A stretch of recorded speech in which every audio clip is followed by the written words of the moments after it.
Shalom, shalom, shalom. Bienvenue à notre émission Parole de vie. Bien-aimés, ce matin, le Seigneur nous parle encore une fois. Le Seigneur nous aime et nous aime tant, raison pour laquelle ce matin, nous allons utiliser les termes suivants. Dieu t'aime quelle que soit la situation. Dieu t'aime quelle que soit la situation. Bien-aimés, la plupart des gens traversent des situations très difficiles. Ils sont malades, ils manquent de moyens, ils ne savent pas comment nouer les deux bouts de mois, ils ne savent pas trouver du travail. Bref, la situation de chacun est très compliquée. Raison pour laquelle, à ce matin, nous devons savoir que le Seigneur nous aime tant et il veut assez que nous puissions être très heureux. Vous avez aussi la plupart des gens qui cherchent la maternité depuis bien longtemps. Ils restent 20 ans au mariage, 30 ans au mariage sans pour autant qu'ils n'aient des enfants. Et aussi des gens qui ont problème de santé. Le problème de santé dérange sérieusement ceux qui souffrent de la Covid, ceux qui souffrent de la malaria, ceux qui souffrent des tensions, hypertension, etc. Bref, la situation est très compliquée. Le Seigneur nous dit ce matin qu'il va nous restituer notre situation. Il va nous restituer notre santé, il va nous restituer notre maternité. Il va nous restituer ce que nous cherchons tant que nous allons nous poser tout simplement auprès de lui. Raison pour laquelle ce matin, bien-aimés, nous allons utiliser le verset suivant, Romains 8, verset 35. Romains 8, verset 35, où nous lisons au nom de Jésus. Qui nous séparera de l'amour de Christ? Serait-ce la tribulation, ou l'angoisse, ou la persécution, ou la faim, ou la nudité, ou le péril, ou l'épée? Bien-aimés, ici la parole de Dieu nous dit qu'aucune chose ne peut nous séparer de notre amour avec Dieu. Rien ne peut nous séparer. Et si donc le Seigneur va nous restituer ce que nous cherchons auprès de lui, si par exemple nous étions en très bonne santé et qu'à un certain moment nous traversons des situations difficiles, le Seigneur nous dit qu'aucune chose, alors qu'aucune chose ne peut nous séparer de son amour. Il peut nous restituer notre santé tant que nous serons toujours attachés auprès de lui. Ici il est dit, bien-aimé, qu'aucune chose ne peut nous séparer de son amour. Est-ce la tribulation? Est-ce la persécution? Est-ce la faim ou l'angoisse ou l'épée? Beaucoup de gens traversent des situations assez compliquées. Il y a ceux-là qui ont perdu leurs parents. Il y a ceux-là qui ont perdu leur emploi. Il y a ceux-là dont leurs femmes posent problème. Il y a ceux-là dont les foyers posent problème. Mais le Seigneur nous dit aujourd'hui qu'aucune chose, alors qu'aucune chose ne peut nous séparer de ton amour. Mais une seule condition, tout simplement, de fixer notre regard envers lui. Rappelez-vous, bien-aimés, nous avons parlé du ministère de la croix. Que tout le monde doit savoir que Christ est mort sur la croix à cause de nous. Et il a transporté toutes nos souffrances, il a transporté toutes nos maladies, toutes nos iniquités. Le Seigneur nous a transportés. Raison pour laquelle, en ce matin, il nous dit tout simplement qu'aucune chose, alors aucune chose ne peut nous séparer de son amour parce qu'il nous aime tant. Vous devez avoir du courage, bien-aimé, à revenir auprès du Seigneur. Si vous aviez un emploi, mais arrivé à un certain moment, votre emploi a disparu. Si vous étiez marié à un certain moment, ça ne marche pas. Si vous étiez en bonne santé à un certain moment, ça ne marche pas. Mais le Seigneur te dit aujourd'hui, mon bien-aimé, qu'il va te restituer tout ce que tu avais avant. Nous devons nous approcher de lui. Nous devons nous approcher de lui parce que la parole de Dieu déclare ceux qui s'approchent auprès de lui, le Seigneur s'approche auprès d'eux parce qu'ils ne seront jamais déçus, nous confus. C'est pourquoi ce matin, bien-aimés, nous devons savoir, rien ne peut nous séparer de l'amour de Christ. Aucune chose. Mais nous devons avoir quoi? Nous devons avoir le courage et la patience de nous approcher près du Christ. Quand tu t'approches du Christ, mon bien-aimé, tu ne seras pas déçu ni confus, mais au contraire, tu seras très heureux dans ta vie. Parce que la plupart des gens qui ont côtoyé Christ ont retrouvé la joie. C'est lui seul qui restaure notre vie. C'est lui seul qui nous donne l'essentiel, mais nous devons marcher auprès de lui. Par sa parole, vous devez le savoir, bien-aimé, Dieu a créé le ciel et la terre. Et si donc, nous devons prendre tout notre temps en nous approchant de lui. Quand tu prends ton temps à parler à Christ, quand tu prends ton temps à t'adresser à Christ, quand tu prends ton temps à te purifier, à te sanctifier, et tu verras que tout ira mieux. C'est le Seigneur seul qui peut nous donner la joie. Le Seigneur seul peut nous donner la tranquillité. Le Seigneur seul peut nous donner tout ce dont nous avons besoin, mais à condition que nous puissions nous approcher de lui.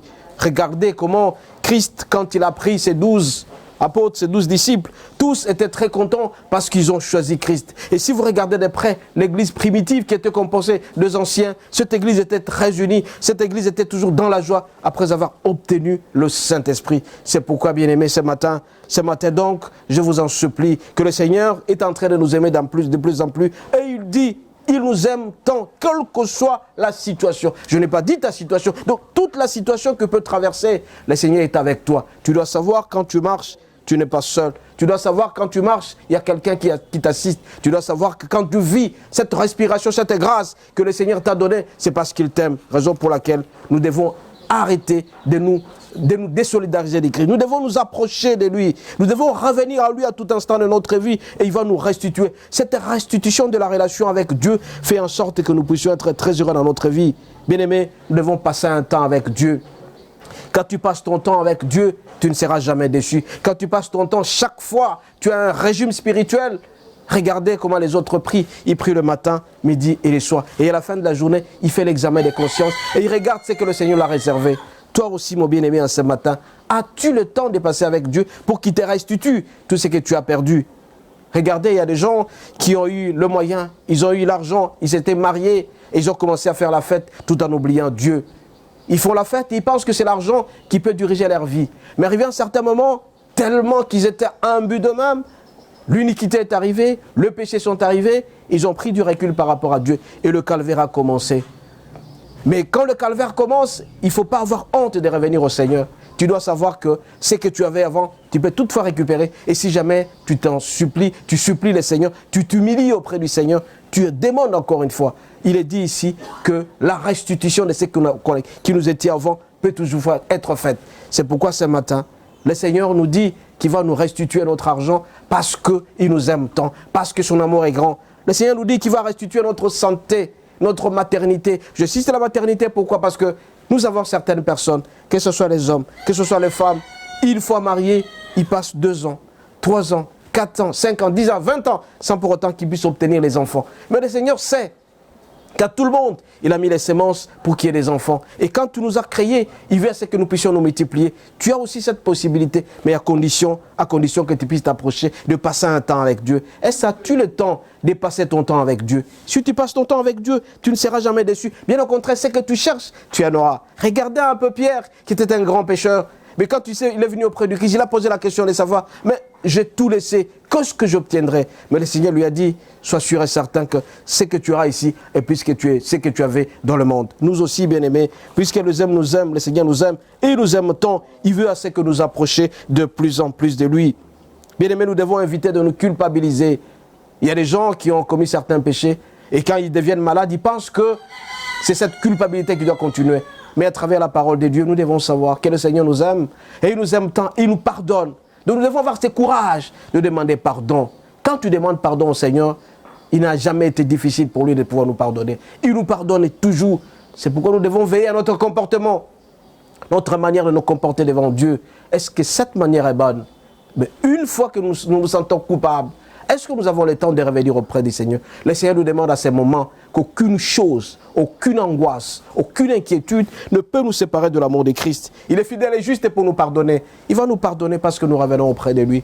Raison pour laquelle ce matin, bien-aimés, nous devons demander au Seigneur qui nous aime d'augmenter notre foi, d'augmenter notre joie, notre fidélité auprès de lui. Et quand nous allons augmenter notre fidélité auprès de lui, ainsi donc cette grâce viendra sur nous. Si quelqu'un a Dieu, il sera toujours heureux dans sa vie, quelle que soit ta situation. On a bien insisté dans Romains 8, verset 35, les tribulations, les angoisses, la faim, la situation difficile, rien alors ne peut nous séparer de l'amour de Christ. Vous avez des familles qui passent de semaines et de semaines sans pour autant qu'ils aient à manger. Mais tout simplement, je vous demanderai, bien-aimés, quelle que soit votre situation, rappelez-vous que Christ est mort sur la croix à cause de nous. Et il veut que tu t'approches de plus en plus de lui. C'est pourquoi j'ai toujours supplié aux gens, je demandais aux gens de se purifier, de se sanctifier. Si la sanctification est grande, mon bien-aimé, tu vas vivre la liberté. Cette liberté sera un peu partout. La liberté financière, la liberté de la joie, la liberté de la patience, la liberté de l'emploi. Je n'ai jamais vu quelqu'un venir auprès du Christ et être déçu, comme l'a déclaré David. David a dit, sous ce soleil, il n'a jamais vu un juste que ses enfants puissent quémander le pain. Toi aussi, tu as l'obligation, bien-aimé, de rester fidèle à la parole de Dieu et de l'aimer davantage et de savoir qu'aucune chose, ne peut se séparer de l'amour de Christ. C'est pourquoi tu dois demander pardon si jamais tu l'as offensé. Et n'oublie pas que la culpabilité ne fera rien. Mais si jamais tu reviens au Christ, il va te pardonner. Dieu est le seul qui peut nous restituer ce que nous avons manqué. Tu traverses des situations difficiles, c'est vrai, mais tu dois revenir auprès du Christ. Mais c'est là aussi, en permettant à ce que les hommes de Dieu puissent avoir accès. Si tu traverses une situation difficile, va à l'église la plus proche. Demande au Seigneur de te parler. Mais si tu connais aussi les serviteurs de Dieu qui sont loin, qui ont reçu le mandat de servir le Seigneur, il te parlera. Et auprès d'eux, tu trouveras solution, bien-aimé, à travers Christ. Bien-aimé, en ce matin, donc, nous sommes en train de parler de la parole de vie. Le Seigneur nous demande de nous approcher de plus en plus, tout en sachant que sa grâce est sur nous. Dieu acceptera toujours notre pardon tant qu'on viendra auprès de lui. Dieu décide de notre vie. Dieu décide de ce que nous allons devenir demain. Dieu a des provisions auprès de nous. Toute personne qui vient auprès de lui trouvera solution à tous. Et quiconque, bien-aimé, s'approche du Seigneur sera toujours béni. Dieu résiste aux orgueilleux. Nous devons éviter d'être orgueilleux, bien-aimés. La parole de Dieu déclare, ceux qui ne sont pas humbles, ils traversent toujours des situations difficiles parce qu'ils ne veulent pas reconnaître la force du Seigneur. Le Seigneur nous aime et il veut briser nos forteresses. Et quand tu brises nos forteresses, c'est-à-dire à ce moment-là, le Seigneur sera toujours avec nous. C'est pourquoi ce matin, je vous parle de l'amour de Dieu. Dieu t'aime, quelle que soit ta situation. Dieu est amour, comme il est écrit dans 1 Jean 4, verset 8. Sa sainteté est là. Dieu a tant aimé le monde, comme il a dit, qu'il a donné son Fils unique. Quiconque, et le quiconque fait en sorte que toi, tu fasses partie de ces quiconques-là, qui aiment le Seigneur, qui balise son chemin. Il t'aime et il t'aimera toujours. Toi aussi, à ton tour, mon bien-aimé, tu dois répercuter cet amour aux autres. Comme il est dit dans Matthieu 12, verset 31, tu aimeras ton prochain comme toi-même. Donc, à part l'amour de Dieu, l'amour pour les hommes doit exister. Et l'amour de Dieu, c'est une conséquence de ceux-là qui s'approchent de plus en plus. Quand tu t'approches de lui, bien-aimé, tu dois savoir que la réaction de Dieu ne tardera jamais parce qu'il nous aime et il nous aime tant. Son amour est grand. La fois dernière, je vous ai parlé des sortes de l'amour. Nous avons l'amour de Dieu, l'amour pour Dieu et l'amour pour les autres. Puisqu'aucune chose ne peut nous séparer de ton amour, Dieu est amour et il nous aime tant. Et à notre tour, nous devons assurer cette réciprocité. La réciprocité suppose que Dieu nous aime, nous à notre tour, nous devons l'aimer davantage. Et comment aimer Dieu? En passant le temps avec lui. Quand tu passes le temps avec Jésus, tu seras très heureux dans ta vie. Mais si tu ne passes pas le temps avec lui, tu ne seras jamais déçu. Et donc nous devons savoir que, quelle que soit la situation, tu as péché aujourd'hui, c'est vrai. Tu demandes pardon au Seigneur, mais retourne vite. Prends le courage. Et le Seigneur va te restituer quand tu seras attaché à lui. Seuls nous sommes incapables, mais avec lui seul, nous allons réussir notre pari. C'est pourquoi en ce matin, donc je rappelle encore une fois qu'aucune chose ne peut nous séparer de ton amour, de l'amour du Christ. Il nous aime beaucoup et il nous aime beaucoup. Nous aussi, nous devons manifester. J'ai toujours prié au Seigneur qu'il croisse dans mon cœur et que moi je diminue. Quand je vais diminuer, le Seigneur croîtra dans mon corps. Et à ce moment-là, je vais vivre ce que Saint Paul disait, ce n'est pas moi qui vis, c'est le Christ qui vit à moi. Je suis appelé à marteler mon corps, à mortifier mon corps pour Jésus. Mais quand je le fais, le Seigneur sera très content de moi et il regardera qu'il y a un fils qui est aux côtés de moi. Raison pour laquelle, ce matin, en parlant de la parole de vie, le Seigneur nous demande à ce que nous puissions nous approcher, de passer un temps avec lui, tout en sachant donc qu'aucune chose ne puisse nous séparer de son amour. Nous devons savoir, bien aimé, qu'on ne trouvera jamais satisfaction auprès des hommes. Les hommes déçoivent toujours. Il y a des gens qui font confiance totale à leurs enfants, ils font confiance totale à leurs parents, ils font confiance totale à leurs épouses. Mais tu dois savoir, mon bien-aimé, que ceux-là vont te trahir un jour si tu fais confiance en eux. Mais auprès du Seigneur, tu ne seras jamais déçu. C'est pourquoi, bien-aimé, le Seigneur n'a pas d'humeur. Le Seigneur n'a pas d'humeur. Pour dire aujourd'hui, le Seigneur est fâché. Mais quand tu te réveilles le matin, envers qui tu fais confiance, tu regardes ton humeur, voilà, tu es déçu. Tu penses que celui-là ne changera jamais. Il n'y a que Dieu seul qui ne change pas. Le Seigneur n'a pas d'humeur, le Seigneur n'a jamais été fâché, il n'a jamais été colérique, mais à condition qu'on s'approche de lui et que nous puissions respecter sa grâce. Avant, c'était la loi, respecter les 10 commandements qu'on faisait les autres. Il y avait des conséquences directes quand on vivait dans l'Ancien Testament. Et pour l'instant, nous avons la grâce de Dieu. Le Seigneur nous aime et il nous aime tant. Et il fait que nous puissions nous approcher, à nous humilier. Quand tu t'humilies auprès de Jésus, tu l'aimes davantage, tu ne seras jamais déçu. C'est pourquoi ce matin, bien-aimé, nous devons savoir qu'aucune chose, alors qu'aucune chose ne peut nous séparer de ton amour. Ton inquiétude, par contre, ne peut jamais augmenter une seconde de ta vie. Mais si tu régales le Seigneur, il est toujours joyeux auprès de toi. Approche-toi de lui, il va te restituer au centuple ce que tu cherches. Nous allons prier. Excellent Père de grâce et de gloire. Ce matin, tu nous apprends de bonnes choses. Tu nous dis qu'aucune chose ne puisse nous séparer de ton amour. Ni l'angoisse, ni les tribulations, ni la famine, ni la nudité, ni l'épée.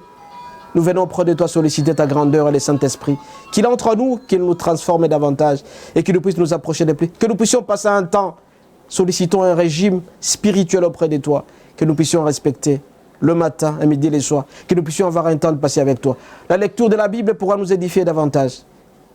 Abraham a été toujours permanent auprès de toi. Jacob a été, David et Salomon et Saint Paul et les autres. Seigneur Jésus, les 12 qui t'ont accompagné ont toujours été très heureux. Ils ont constitué l'église primitive, raison pour laquelle nous bénéficions des avantages aujourd'hui. Nous aussi, bien-aimés, nous voulons que tu puisses nous restituer ce que tu as promis pour nous, que tu nous accordes cet avantage-là. Mais nous, on ne peut jamais réussir si jamais on n'a pas le Saint-Esprit. Allume-nous le Saint-Esprit, allume-nous cette puissance de t'aimer davantage. C'est à ce moment-là seulement que tu seras très heureux. Seigneur Dieu, que nous puissions diminuer et que tu croisses en nous et que notre foi puisse augmenter. Nous t'avons ainsi prié au nom de Jésus. Amen.